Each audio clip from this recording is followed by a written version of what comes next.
Fear can also motivate us in a good way or in a bad way. It could motivate maybe the student who says, wow, I'm fearful of flunking out of school, so I'm going to study for this test. But it also motivates us in a negative way, because when we can't trust God for his security and his provision, what we do is start taking counsel of our own fears and start making bad decisions. We start speculating. Well, I bet you I'm going to get laid off.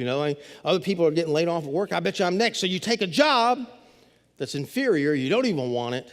Turns out you're not going to get laid off at all.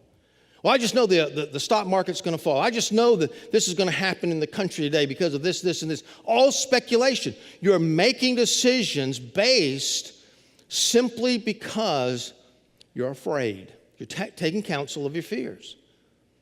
And so it motivates us. In fact, John Ortberg, in this book, if you want to walk on water, you've got to get out of the boat.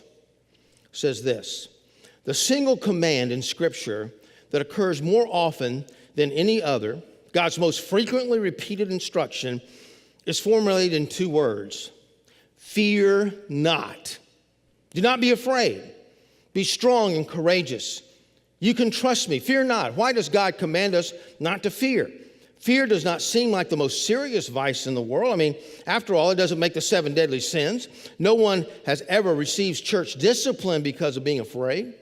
So why does God tell human beings to stop being afraid more often than he tells them anything else?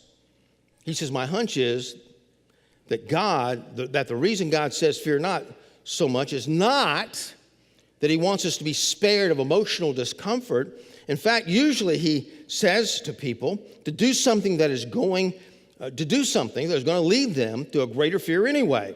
I think he says this. He says, God says fear not so often because fear is the number one reason human beings are tempted to avoid doing what God asked them to do. John Maxwell has said this, that everybody knows the will of God. We just don't have the courage to do it. We're afraid to do it. So we don't step out on faith. We don't take that risk with God. We just hold back. We just sort of get in the pew, and that's just about all we do. Why? Because of the fear that's motivating us.